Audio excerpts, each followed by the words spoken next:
From old Egypt have come the fundamental esoteric and occult teachings which have so strongly influenced the philosophies of all races, nations, and peoples for several thousand years.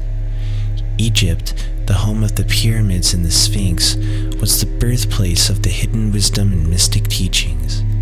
From her secret doctrine, all nations have borrowed.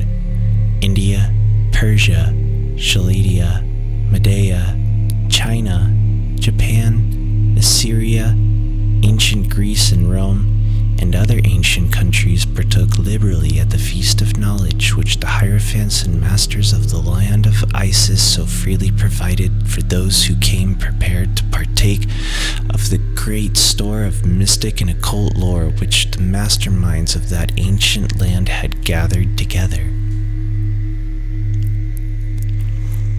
In ancient Egypt dwelt the great adepts and masters who have never been surpassed and who seldom have been equaled during the centuries that have taken their processional flight since the days of great Hermes.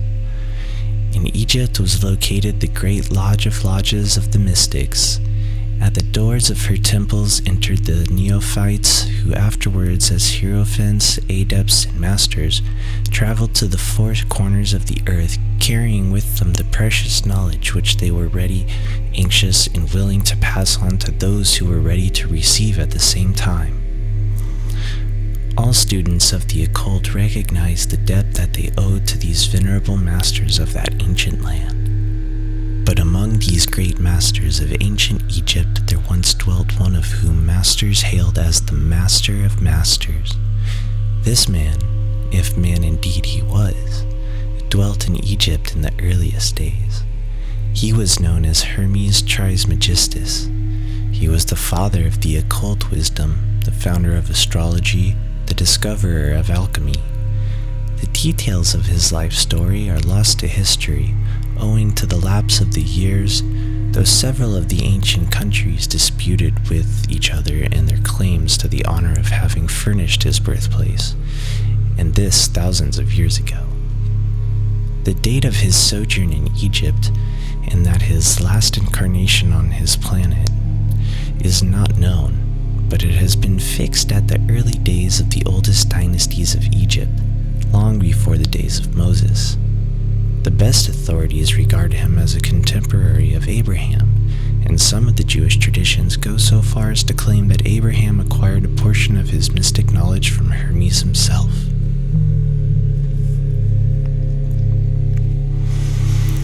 As the years rolled by after his passing from the plane of life, tradition recording that he lived 300 years in the flesh, the Egyptians deified Hermes and made him one of their gods under the name Thoth. Years after, people of ancient Greece also made him one of their many gods, calling him Hermes, the god of wisdom.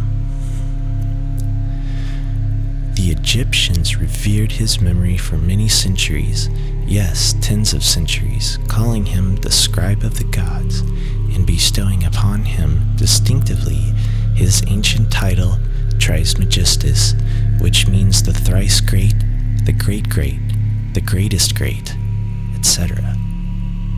In all the ancient lands, the name of Hermes Trismegistus was revered, the name being synonymous with the fount of wisdom.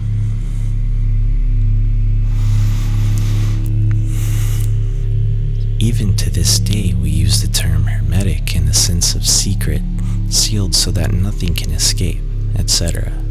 And this by reason of the fact that the followers of Hermes always observed the principle of secrecy in their teachings. They did not believe in casting pearls before swine, but rather held to the teaching milk for babes, meat for strong men, both of which maxim were familiar to readers of the Christian scriptures, but both of which had been in use by the Egyptians for centuries before the Christian era. And this policy of careful dissemination of the truth has always been characterized by the Hermetics even unto the present day. The Hermetic teachings are to be found in all lands, among all religions, but never identified with any particular country, nor with any particular religious sect. This is because of the warning of the ancient teachers against allowing the secret doctrine to become crystallized into a creed. The wisdom of this caution is apparent to all students of history. The ancient occultism of India and Persia degenerated and was largely lost owing to the fact that the teachers became priests and so mixed theology with philosophy. The result being that the occultism of India and Persia had been gradually lost amidst the mass of religious superstition cults, creeds, and gods.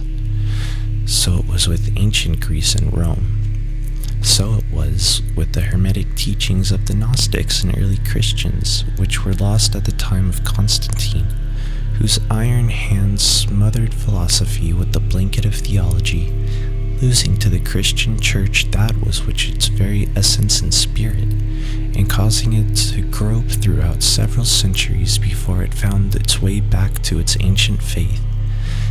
The indications apparent to all careful observers in this 20th century being that the church is now struggling to get back to its ancient mystic teachings.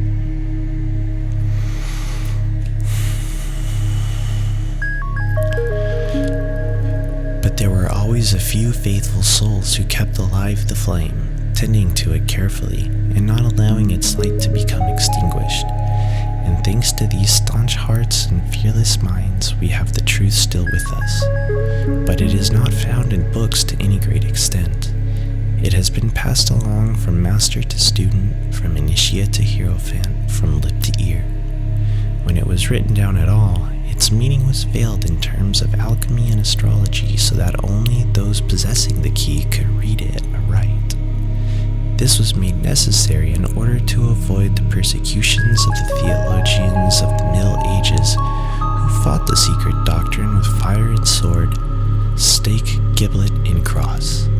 Even to this day there will be found but few reliable books on the Hermetic philosophy, although there are countless references to it in many books written on various phases of occultism.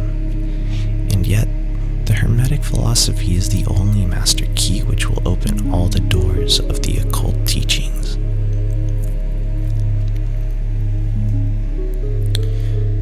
In the early days, there was a compilation of certain basic Hermetic doctrines passed on from teacher to student, which was known as the KYBALION.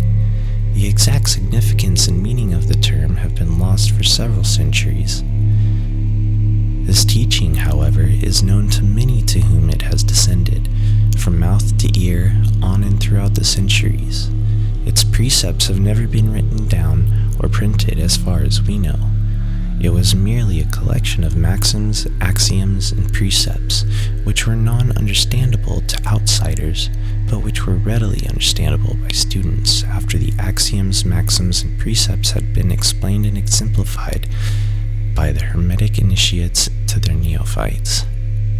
These teachings readily constituted the basic principles of the art of Hermetic alchemy, which, contrary to the general belief, dealt in the mastery of mental forces rather than material elements, the transmutation of one kind of mental vibration into others, instead of the changing of one kind of metal into another.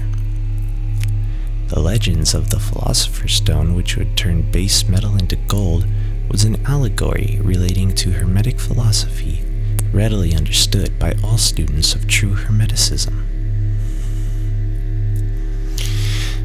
In this little book, of which is the first lesson, we invite our students to examine into the Hermetic teachings as set forth in the KYBALION, and as explained by ourselves, humble students of the teachings, who, while bearing the title of initiates, are still students at the feet of Hermes, the Master.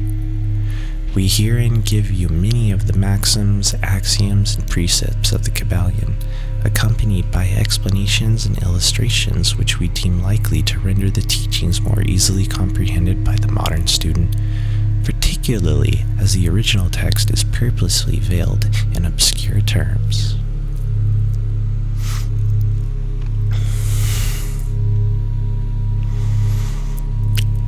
The original maxims, axioms, and precepts of the KYBALION are printed herein in quotation marks, the proper credit being given. Our own work is printed in the regular way, in the body of the work. We trust that the many students to whom we now offer this little work will derive as much benefit from the study of its pages as have the many who have gone on before, treading the same path to mastery throughout the centuries that have passed since the times of Hermes Trismegistus, the master of masters, the great, in the words of the KYBALION. Where falls the footsteps of the master, the ears of those ready for his teaching open wide. When the ears of the student are ready to hear, then cometh lips to fill them with wisdom. The KYBALION.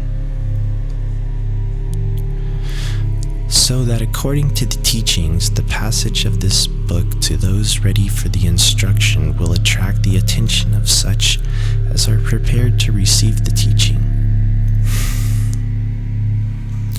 So that according to the teachings, the passage of this book to those ready for the instruction will attract the attention of such as are prepared to receive the teaching.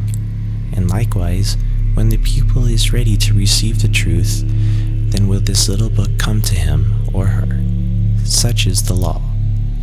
The Hermetic principle of cause and effect, in its aspect of the law of attraction, will bring lips and ear together, pupil and book in company. So mote it be.